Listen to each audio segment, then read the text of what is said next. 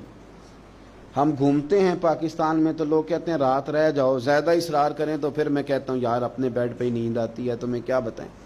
گھر کون نہیں جانا چاہتا، اپنے بہن بھائیوں سے کون نہیں ملنا چاہتا، قرار ہی سارا وہاں ہے، سکون اور راحت ہی وہاں ہے۔ اس کی تو خواب کبھی آ جائے بندے کو اپنے گھر کی تو وہ خواب بڑی تسلی دے جاتی ہے۔ تو حضرت زید سے حضور نے فرمایا جانا چاہو تو چچا کا تو خیال تھا نا کہ یہ دوڑ لگا دے گا، یہ بھاگ جائے گا، گھر قریب آتا ہے تو حضور بھی سواریاں، مدینہ قریب آتا تو تیز کر دیا کرتے تھے، تو یہ تو دوڑے گا۔ لیکن جب کہا نا جانا چاہو تو چلے جاؤ، تو حضرت زید دور کھڑے تھے، دوڑ کے آ کے حضور کے پیروں میں بیٹھ گئے، کہنے لگے سونے ہاں اماں بڑا پیار کرتی ہے، بہنیں انتظار کر رہی ہیں، پر آپ کو چھوڑ کے کون جائے؟ حضور آپ کو چھوڑ کے چلا جاؤں، یعنی آپ کو چھوڑ کے بولے بریلی کے امام، کہنے لگے تیرے قدموں میں جو ہے غیر کا منہ کیا دیکھیں، تیرے قدموں میں جو ہیں، تیرے قدموں میں جو ہیں، تیرے قدموں میں جو ہیں وہ غیر کا منہ کیا دیکھیں، کون نظروں پہ چڑھے دیکھ کے طلبہ تیرا، اور فرمانے لگے تیرے ٹکڑوں پہ پلوں، مجھے غیر کی ٹھوکر پہ نہ ڈال، میں جھڑکیاں کھاؤں کہاں چھوڑ کے صدقہ تیرا۔ حضور یہی رہنا ہے، یہی رہنا ہے، ہمیں کوئی آزادی نہیں چاہیے، کوئی آزادی نہیں۔ یہ غلامی کئی آزادیوں پہ قربان کی، جب پیار ہو گیا، جب محبت ہو گئی تو انداز بدل گئے، طریقے بدل گئے۔ ہم نہ خشک ہو کے آئے ہیں دین میں، خشک ہو کے۔